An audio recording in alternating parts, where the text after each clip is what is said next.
పేరు భీమ్ దీక్ష స్టార్ట్ అయినప్పటి నుండి ఇప్పటి వరకు కూడా పల్లె నిద్ర కార్యక్రమం ఇంత గొప్పగా ఇప్పుడు జరగలేదు. జోగులాంబ గద్వాల జిల్లా సోదరులందరూ కూడా హృదయపూర్వక ధన్యవాదాలు. మరి దీని వెనుక నిలబడ్డ వాళ్ళందరికీ కూడా మరి గోపాల్ రెడ్డి గారు కానీ, అదేవిధంగా మరి రఫీ గారు కానీ, అదేవిధంగా దేవన్న గారు కానీ, అదేవిధంగా కరుణాకర్ గాని, అంజి కానీ, అదేవిధంగా సునంద్ గారు కానీ, ఇంకా కృష్ణారెడ్డి గారు కానీ, ఇంకా చాలా మంది మిత్రులు, ఇంకెవరైనా మర్చిపోయినా నేను, సుధాకర్, అదేవిధంగా గ్రామంలో స్వేరో ప్రెసిడెంట్ నవీన్ గారు, అదేవిధంగా సుధాకర్ గారు, ఇంకా సర్పంచ్ గారు ఆనంద్ గారు, ఇంకా అందరూ మిగతా, అదేవిధంగా కర్ణాటక నుంచి వచ్చిన మిత్రులు, మరి ముఖ్యంగా ఈ పవిత్రమైన భీమ్ దీక్ష కార్యక్రమాన్ని ఎంతో విజయవంతంగా గత మార్చి 15వ తారీఖు నుండి ఇప్పటి వరకు నడిపిస్తున్న మరి రాష్ట్ర అధ్యక్షులు చిలకవత్తి వీరయ్య గారు, అదేవిధంగా రాష్ట్ర కమిటీ నాయకులందరూ కూడా పేరు పేరున మరొకసారి మీరందరూ కూడా గట్టిగా వాళ్ళందరికీ చప్పట్లు కొట్టాలని చెప్పి కోరుకుంటున్నాను. అదేవిధంగా స్వేరో కోర్ ప్రెసిడెంట్ అయిన కమాండర్ అయిన బాబు నాయక్ గారు, వారి బృందానికి మరొకసారి మీరందరూ కూడా గట్టిగా చప్పట్లు కొట్టాలి. అదేవిధంగా ఈ కార్యక్రమానికి దాతలుగా వాళ్ళ చేతిలో నుంచి 50 రూపాయలు, 100 రూపాయలు, లేకపోతే ఒక నీళ్ల బాటిలో స్పాన్సర్ చేసిన అందరికి కూడా హృదయపూర్వక ధన్యవాదాలు. అదేవిధంగా మా అతిక్ బాయ్, దాంతో పాటు దాదాపుగా 4-5 సంవత్సరాల నుంచి నడుస్తా ఉన్నాడు అతిక్ బాయ్. మరి మత సామరస్యానికి ప్రతీక, మరి స్వయం స్వావలంబనానికి ప్రతీక అతిక్ బాయ్, వారికి కూడా హృదయపూర్వక ధన్యవాదాలు చెప్తా ఉన్నా. మిత్రులారా, మరి ఈ భీమ్ దీక్ష అనేది ఎందుకు వచ్చింది, ఈ స్వేరో అనే పదం ఎందుకు వచ్చింది, అదేవిధంగా ఈ స్వేరోలు ఏం చేస్తారు, కేవలం ఒక వర్గానికి చెందిన వాళ్ళే ఉంటారా, లేకపోతే ఒక ఊరికి చెందిన వాళ్ళే ఉంటారా అనే విషయాల మీద మీ అందరికి కూడా ఈరోజు చెప్పాలనుకుంటున్నాను. మరి స్వేరోల్లో చేరితే మనిషి లోపల ఎలాంటి మార్పు వస్తుంది, మా లోపల ఏ విధమైన మార్పు వచ్చింది, మాతో పాటు తిరిగిన వాళ్ళ లోపల ఏ విధమైన మార్పు వచ్చింది అనే విషయాలు ఈరోజు మీతో పంచుకోవాలని అనుకుంటున్నాను. మరి ఎప్పుడైతే మన గద్వాల సోదరులు మార్లవీడు గ్రామంలో పల్లె నిద్ర ఉందన్న విషయం నాకు చెప్పిన వెంటనే నాకు ఎన్నో పనులున్నా కూడా అవన్నీ పక్కకు పెట్టుకొని, నిన్న వనపర్తిలో ఒక పెద్ద మీటింగ్ జరిగింది, కానీ వెంటనే హైదరాబాద్ పోవాల్సి రావడం వల్ల హైదరాబాద్ పోయి రాత్రి ఒక ముఖ్యమైన మీటింగ్ అటెండ్ అయ్యి మళ్ళీ పొద్దున్నే 7 గంటలకు ఇంటి నుంచి మళ్ళీ బయలుదేరడం జరిగింది. అయితే మరి మా అమ్మగారు, ఆమె పేరు ప్రేమమ్మ, ఇప్పటికీ 84 సంవత్సరాల వయసులో ఉన్నప్పటికీ కూడా చాలా ఉత్సాహంగా, ఉత్తేజంగా తన స్వగ్రామమైన అలంపూరు, ఏటి ఒడ్డున ఉండే అలంపూరు గ్రామంలోనే ఉంటున్నారు. మరి ఆమె తన ఆత్మకథ రాస్తున్నారు. అంటే మన బిడ్డలందరూ కూడా చదవాలని, తాను చిన్నగున్నప్పుడు అంటే 70-80 సంవత్సరాల క్రితం ఒక మారుమూల పల్లెలో పుట్టిన మా అమ్మగారు ఏ విధంగా కూలీ కావలసిన మహిళ ఒక IPS ఆఫీసర్ కు తల్లయింది, ఒక డాక్టర్ కు తల్లయింది, అదేవిధంగా హెడ్ మిస్టర్ ఏ విధంగా అయిందన్న ఒక జీవన చరిత్రను ఆమె రాస్తూ మరి అన్నారు, బాబు నేను ఎక్కడైతే పుట్టినో ఆ గ్రామానికి పోయి నేను పుట్టిన ఇల్లు, ఆడుకున్న ఇల్లు, నేను ఎక్కడైతే మరి పడుకున్నానో ఆ ఇంటికి పోయి ఒకసారి దాని ఫోటోలు తీసుకురా బాబు, ఆ పుస్తకంలో వేయాలని చెప్పారు మా అమ్మగారు. నేను పొద్దున్నే 7 గంటలకు హైదరాబాద్ లో నిద్రలేచి ఇదే ఎర్రవెల్లి మీదుగా కర్నూలుకు పోయి, కర్నూలులో మా మామ కొడుకును ఒక ఆయన తీసుకొని మా అమ్మ పుట్టిన పారుమంచాల గ్రామానికి పోయినా. నేను పోతే ఆ గ్రామంలో ఆ ఇల్లు లేదు, కూలిపోయింది. మొత్తం కూడా గుడిసె ఎగిరిపోయింది, గుడిసె లేదు, మొత్తం కూడా ఖాళీ అయిపోయింది, గోడలన్నీ కూలిపోయినాయి. చిన్న మిద్దె ఉండింది, ఆ మిద్దె కూడా కూలిపోయింది. అక్కడ నుండి ఆ కూలీలందరికీ ఆదివారం కాబట్టి వాళ్ళందరూ చర్చిలో ప్రార్థనలు చేసుకుంటే అక్కడ ఉన్న పెద్ద మనిషి అయ్యా ఒకసారి ఈ లేడీస్ అందరితో మాట్లాడంటే నేను మాట్లాడినా. వాళ్ళందరూ ఒకటే ప్రశ్న అడిగిన, అమ్మా మీరందరూ ఏం చేస్తున్నారు? ఏం చేస్తాం నాయన, పొద్దున్నేస్తేనే తట్ట పట్టుకొని, మగవాళ్ళు అయితే గడ్డపారే సలక పట్టుకొని వాళ్ళు పోతారు, మేము తట్ట పట్టుకొని కూలి పనికి పోతాము, పొగాకు చెల్లలో పోయి కసిరిగా పోతాము. అదే విధంగా ఇంకా రోడ్డు పని వస్తే మట్టి పని వస్తే మట్టి పనికి పోతాము. ఎండాకాలం అయితే ఉపాధి హామీ పనులు వస్తే ఉపాధి హామీ పోతాము. అదే ప్రభుత్వం ఏదో ఏదో ఇంజన్ ఇస్తే ఆ కంట్రోల్ బియ్యంతోనే అన్నం తింటాం నాయన, అంతకు మించి మాకేం లేదు అని నేను అడిగిన. మీ దాంట్లో ఎవరైనా పెద్ద ఉద్యోగస్తులు ఉన్నారా? లేరు నాయన. మీ అమ్మగారి తమ్ముళ్ళు ఎవరైతే ఉన్నారో వాళ్ళు ఎప్పుడైతే ఉద్యోగాలు వచ్చినాయో వాళ్ళు ఉద్యోగాలు చేయడానికి పట్టణ ప్రాంతాలకు పోయినరో అప్పుడు ఇక మా కళ్ళ ముందర ఎవరు కనిపించలేదు. అందుకొరకు మిగతా వాళ్ళందరూ కూడా ఉద్యోగాలు వచ్చిన వాళ్ళందరూ ఊరు వదిలిపెట్టి వెళ్ళిపోయినారు, ఉద్యోగాలు రాని వాళ్ళందరూ ఊర్లలో మగ్గిపోతున్నారు అని చెప్పి వాళ్ళు చెప్పడం జరిగింది. అంటే చదువు ఎంత ప్రాముఖ్యమైనది, బడి ఎంత ముఖ్యమైనది, బడి ఉన్నా లేకపోయినా చదవాలన్న ఆలోచన ఎంత ముఖ్యమైనది మనిషికి అనేది ఇప్పుడు మీ అందరికీ అర్థమవుతుంది అనుకుంటా. కూలీ కావలసిన మా అమ్మగారు ఒక హెడ్ మిస్ట్రెస్ అయింది. ఒకవేళ మా అమ్మ కూలీ పని చేస్తూనే ఉంటే మేము కూడా బహుశా కూలీ పని చేస్తుండే వాళ్ళం, మేము కూడా తట్టబట్టుకొని ఉపాధి హామీ పథకాలకే పోయిండేవాళ్ళం. కానీ ఆమె బాగా చదువుకొని ఒక టీచర్ అయ్యి మమ్ములను కూడా నాకన్నా గొప్పగా మా బిడ్డలు చదవాలి అని చెప్పి ఆలోచించినందువల్లనే మేము ఊరి నుంచి బయటపడి దూర ప్రాంతాలకు ఇప్పుడు మీ నిరీక్షణ ఏ విధంగా అయితే ఇక్కడే గద్వాలలో ఉండే ఐజలో ఉండే చిన్న తాండ్రపాడులో పుట్టి 1500 నుంచి 2000 కిలోమీటర్ల దూరంలో ఉండే ఢిల్లీలో పోయి ఏ విధంగా అయితే చదువుకున్నదో అమ్మాయి. ఢిల్లీ అంటేనే అందరికి గుర్తుకొచ్చేది ఏంటి? ఆ నిర్భయ అనే ఒక అమ్మాయి మీద 6 మంది అత్యాచారం చేసి చంపుతారు. వాళ్లకు ఒక 4 సంవత్సరాల క్రితం ఉరిశిక్ష ఇచ్చింది సుప్రీంకోర్టు. అమ్మో మా అమ్మాయి ఢిల్లీ పోయిందా, అయితే ఏమైందో, మరి ఎవరు ఏసుండదు, ఏ అఘాయిత్యం చేస్తారో నా బిడ్డ మీద అన్న భయంతో తల్లడిల్లిపోతున్న ఆ రోజుల లోపల నిరీక్షణ లాంటి బిడ్డలు 300 మంది అమ్మాయిలు అబ్బాయిలు ఢిల్లీకి పోతామంటే వాళ్ళందరి కోసం ప్రత్యేకంగా ఒక రైలు మాట్లాడి ఆ రైలు నాంపల్లి రైల్వే స్టేషన్ నుంచి బిడ్డలందరినీ అక్కడికి పంపించి, మరి ఢిల్లీలో ఎక్కడ ఉండాలి? రోడ్ల మీద ఉండాలా ఈ పిల్లలు? గుడిసెల్లో ఉండాలనా? పాన్ షాపులో ఉండాలనా?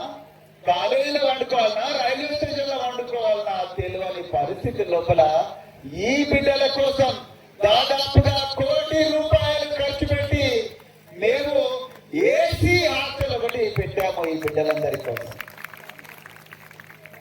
దానికి నెలకు కిరాయి 20 లక్షల రూపాయలు కట్టేవాళ్ళము హాస్టల్ కోసం, నెలకు కిరాయి. ఎందుకంటే ఢిల్లీలో చలి ఎంత తీవ్రంగా ఉంటుందో ఎండలు కూడా అంతే బగబగ మండుతుంది ఢిల్లీ. అలాంటి పరిస్థితిలో ఈ పిల్లలను చదివించిన. ఇంకా ఆమె ఇంకొక అమ్మాయి పేరు చెప్పింది, ప్రసన్న అని. ఆ ప్రసన్న అనే అమ్మాయి స్టోరీ అయితే ఇంకా భయానకంగా ఉంటది. ఆమెది కూడా చిన్న తాండ్రపాడే అనుకుంటా. ఆ ప్రసన్న అనే అమ్మాయి నేను చదువుకుంటాను అని అంటా, నువ్వు అమ్మాయి నువ్వు ఎందుకు చదివి, నువ్వు చదువుకోవద్దు, నువ్వు పెళ్లి చేసుకోవాలి నీకు అని చెప్పి ఆ అమ్మాయి అంటే, ఆ అమ్మాయి నేను చదువుకుంటాను అని చెప్పి వాళ్ళ నాయనతో కొట్లాట పెట్టుకొని వస్తే వాళ్ళ నాయన ఈ అమ్మాయిని ఎక్కడ చేసి పట్టుకొని వచ్చి మరి పెళ్లి చేయాలి అంటే తెలిసి తెలియని తప్పు. వాళ్ళ నాయనకు ఆ ఊర్లలో అట్లనే పెళ్లి చేసుకుంటున్నారు.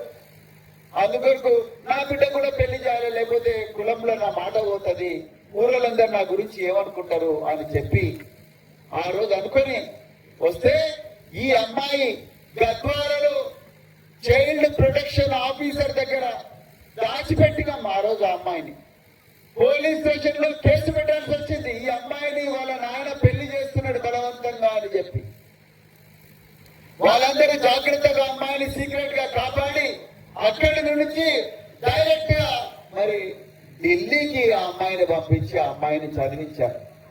ఏ విధంగా అయితే ఈరోజు నిరీక్షణ హర్యానా సెంట్రల్ యూనివర్సిటీ అంటే ఇక్కడి నుంచి దాదాపు 2000 కిలోమీటర్ల దూరంలో ఉండే హర్యానా సెంట్రల్ యూనివర్సిటీలో చదువుకున్నారు. ఆ ప్రసన్న అనే అమ్మాయి కూడా ఢిల్లీ యూనివర్సిటీలోనే ఈమెతో పాటే చదువుకొని దాని తర్వాత హైదరాబాద్ సెంట్రల్ యూనివర్సిటీకి వచ్చి అక్కడ చదువుకొని మొన్న నాకు ఒక మెసేజ్ పెట్టింది ఆ అమ్మాయి. సార్ జైభీమ్ సార్, మీ అందరి సహకారం వల్ల నేను పెళ్లిని తప్పించుకోవడమే కాకుండా నేను పీజీ కూడా కంప్లీట్ చేసిన తర్వాత నాకు ఇప్పుడు అమెరికాలో ఒక యూనివర్సిటీలో సీట్ వచ్చింది. నేను చేతి నుండి ఒక్క పైసా ఖర్చు చేయకుండానే విమానంలో 16 గంటలు అమెరికాకు ప్రయాణం చేసి 5 సంవత్సరాలు అమెరికాలోనే చదవబోతున్నాను అని చెప్పి ప్రసన్న నాకు మెసేజ్ చేసింది. నీకు కావాలంటే ఆ మెసేజ్ చూపిస్తా. ఆ నిరీక్షణకు తెలుసా ఆమెను కూడా అడగండి. ఒకసారి గట్టిగా చప్పట్లు కొడదామా వీళ్ళిద్దరికి? ఇప్పుడు ఆమె కూడా నిరీక్షణ, నేను కూడా ఆ విధంగానే పోతా, లేకపోతే నీలాగా రాజకీయాలన్నా చేస్తా ఉంటుంది. అందుకోసం కూడా చప్పట్లు కొట్టాను. సో ఆ విధమైన భావజాలం స్వేరో నెట్వర్క్ తీసుకొచ్చింది. మనం స్వాతంత్రం వచ్చినప్పటి నుంచి వందల వేల లక్షల సంఘాలు చూసినాం. కానీ ఈ సంఘాలు ఏవి కూడా మనిషి లోపల మార్పు తీసుకురాలేకపోయినాయి. కేవలం ఈ పేద వర్గాలను జెండాలు మోసే కార్మికులుగానే చూసింది, నినాదాలిచ్చే మనుషుల లాగానే చూసింది, రాళ్లు మోసే కూలీలాగానే చూసింది. పెద్దోళ్ళు తప్పు చేస్తే వాళ్ళు జైలుకు పోకుండా వాళ్ళ తరపున వీళ్ళు జైలుకు పోయేటట్టు చూసింది. నేను ఎందుకు ఈ మాట చెప్తున్నా అంటే, నేను ఐపీఎస్ ఆఫీసర్ గా చాలా సార్లు జైల్లోకి పోయేటోళ్ళు. అరే జైల్లో ఎట్లుంటుంది జైలు? ఎందుకంటే చిన్నగా ఉన్నప్పుడు జైలు అంటే అమ్మా జైలని భయపడేటోళ్ళ. అసలు ఈ జైలు ఎట్లుంటుందని నేను ఒక 3-4 సార్లు జైళ్ళకు పోయినా. జైళ్ళకు పోతే ఆ జైల్లో ఉండే ఖైదీలకు నాకేం తేడా కనిపించలేదు. నేను ఆ ఖైదీలను చూస్తే వాళ్ళు మనుషుల్లాగానే ఉన్నారు. బయట మనుషులు పక్క చిక్కి ఉంటే లోపల కూడా పక్క చిక్కి ఉండడానికి లోపల కొంచెం బాగానే ఉన్నారు, తిండి బాగానే పెట్టుకున్నట్టుంది. సో వాళ్ళు మీరు అడిగినా ఏం లేదా మీరు ఇక్కడ ఉన్నారంటే, సార్ ఎవడో చేసిన తప్పుకు మమ్మల్ని బలి చేసిండ్రు. ఆ కోర్టు దగ్గరికి పోయి జడ్జి గారికి అయ్యా మీరు తప్పు చేయలేదని చెప్పే డబ్బులు ఆ పరిస్థితి మాకు లేదు, ఆ లాయర్లను పెట్టుకునే పరిస్థితి లేదు. అందుకొరకే ఇక చచ్చిన మధ్య జైల్లోనే తిండి దొరుకుతుంది రా బాబు అని చెప్పి జైలుకు వచ్చినామని చాలా మంది ఖైదీలు కూడా చెప్పారు మాకు. ఆ ఖైదీలందరూ కూడా ఎస్సీ, ఎస్టీ, బీసీ మైనారిటీ వర్గాలకు చెందిన వాళ్ళే ఎక్కువగా ఉన్నారు. నేను మొన్న కూడా ఒక జైలుకు పోతే మొత్తం బయటంతా పేదోళ్ళే నిలబడున్నారు. డబ్బున్నోడు ఒక్కడు కూడా జైల్లో లేడు, పేదోళ్ళే జైళ్ళలో ఉన్నారు. అంటే మీరు చూడండి ఎంత అన్యాయం ఉంది ఈ దేశంలో. మరి ఇలాంటి పరిస్థితుల లోపల ఈ వర్గాలను మార్చాలనే 2012వ సంవత్సరంలో మేమందరం కలిసి స్వేరో అనే ఒక పదాన్ని తీసుకొచ్చాము. స్వేరో నెట్వర్క్ అని తీసుకొచ్చాము. ఈ స్వేరోలో నువ్వు హిందూ దేవుళ్ళను నమ్మినా, ముస్లిం దేవుళ్ళను నమ్మినా, క్రైస్తవ దేవుళ్ళను నమ్మినా, బుద్ధిస్ట్ దేవుళ్ళను నమ్మినా, ఇంకా నీకు ఇష్టమైన దేవుళ్ళను నమ్మినా, లేకపోతే నమ్మకపోయినా, నీకు దేవుళ్ళంటే నమ్మకం లేకపోయినా, నమ్మకం ఉన్నా, నువ్వు మహిళ అయినా, పురుషుడివైనా, చిన్న బాబైనా, వయో వృద్ధుడివైనా, నువ్వు రాయలసీమ అయినా, తెలంగాణ అయినా, కర్ణాటక అయినా, ఢిల్లీ అయినా, కేరళ అయినా, ఎక్కడి నుంచి అయినా నువ్వు నీ శక్తిని నువ్వు నమ్ముకొని, నిన్ను నీవు సంస్కరించుకొని, నీ పక్కని కూడా సంస్కరించి, మిగతా వాళ్ళ మీద ద్వేషం చూపించకుండా అందరినీ ప్రేమించి నువ్వు ఆకాశమే అడ్డుగా ప్రయాణం చేస్తే నువ్వు స్వేరో. అంతే. నువ్వు హిందూ అయినా, ముస్లిం అయినా, క్రైస్తవమైనా, ఏ ఊరైనా నువ్వు స్వేరోవే. ఇందులో ఏ మతం కూడా అడ్డం రాదు స్వేరోగానికి. కానీ చదవాలి. స్వేరో అంటే చదవాలి. ఈ కండిషన్ బరాబర్ ఉంటుంది. స్వేరో అంటే చదవాలి. నేను ఊకే వాట్సాప్ చేసుకుంటా కూర్చుంటా, ఇన్స్టాగ్రామ్ చూస్తా, టీవీలో మనసు మంత సీరియల్ చూస్తా, డాక్టర్ బాబు చూస్తా, కార్తీక దీపం చూస్తా అంటే నడవదు. మగవాళ్ళు అయితే నేను 90 ml తాగుతా, బ్లూ రాయల్ తాగుతా, 8 mm తాగుతా, ఇవి తాగుతా, 90 ml తాగుతా, బెల్ట్ షాప్లలో తాగుతా అంటే నడవదు.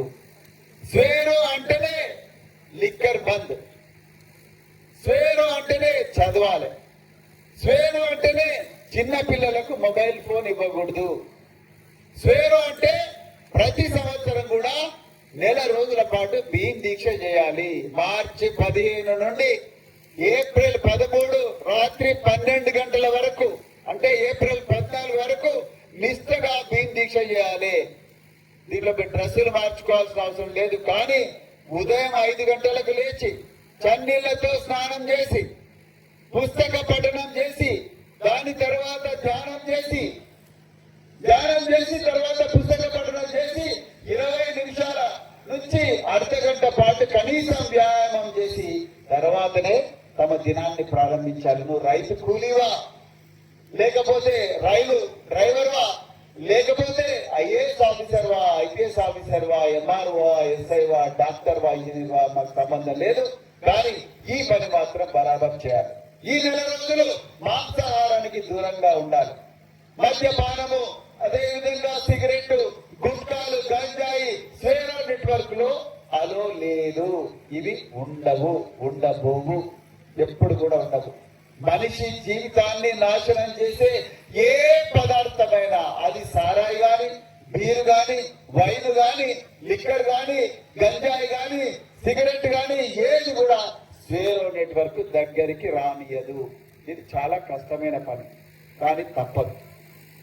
లేకపోతే పేదవాళ్ళు పేదలుగానే ఉండిపోతారు, ధనవంతులు మరింత ధనవంతులు అవుతారు. మనము ఇవన్నీ తాగి, ఈ సిగరెట్లు తాగి, ఈ బీడీలు తాగి, ఈ బీర్లు తాగి, సారాయి తాగి, కళ్ళు తాగి మనం అందరం కూడా హాస్పిటల్ చుట్టూ తిరుగుతూ ఉంటాం. ఇవి అమ్మినవాడు, ఇవి తయారు చేసిన వాడు, అమ్మినవాడు వాడు ఎప్పుడు కూడా తాగడు. ఇది మీకు తెలియదు, ఈ విషయం నాకు తెలుసు.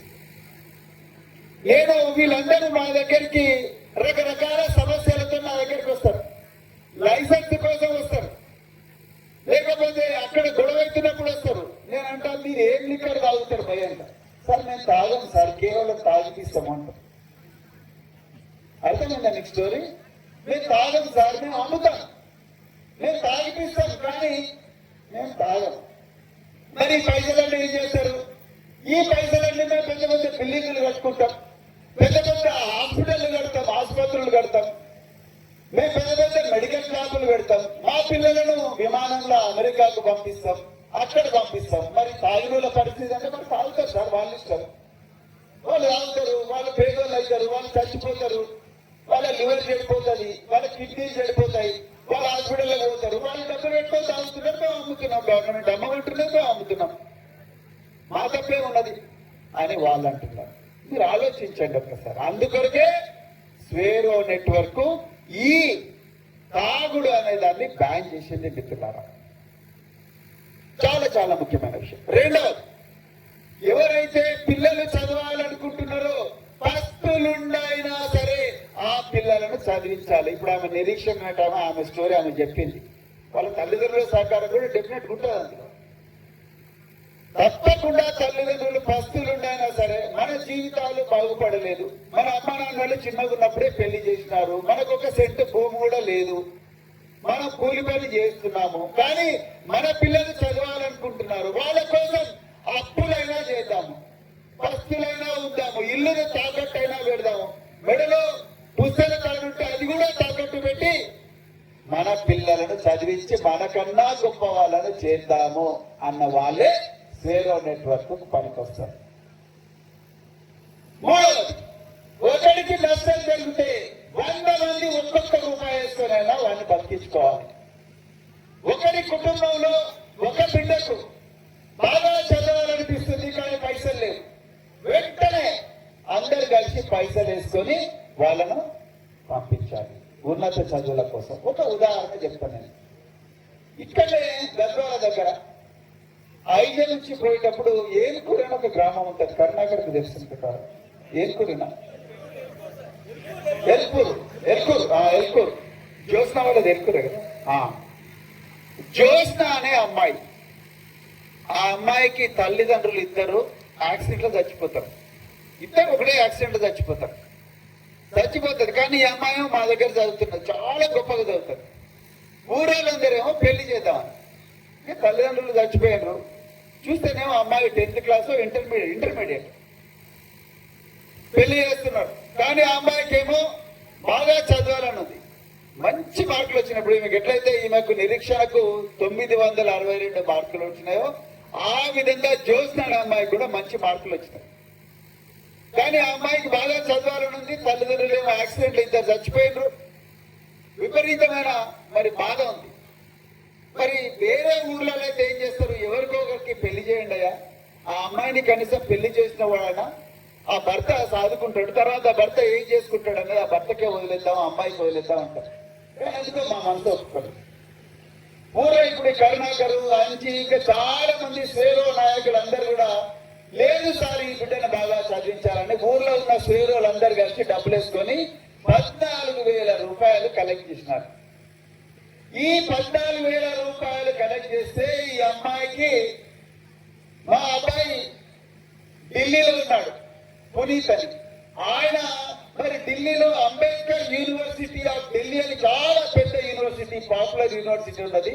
అందులో ఈ అమ్మాయికి మ్యాథమెటిక్స్ లో సీట్ వచ్చే అవకాశం ఉంది. ఈ అమ్మాయిని అర్జెంట్ గా పంపియంటే 14,000 రూపాయలు అందరం కలెక్ట్ చేసి హైదరాబాద్ ఇంటర్నేషనల్ ఎయిర్పోర్ట్ శంషాబాద్ లో ఉంటే ఆ శంషాబాద్ ఇంటర్నేషనల్ ఎయిర్పోర్ట్ కి ఈమెను తీసుకుపోయి 14,000 రూపాయలతో టికెట్ కొని ఈమెను ఆ విమానం లెక్కించి పంపించినామండి ఢిల్లీకి.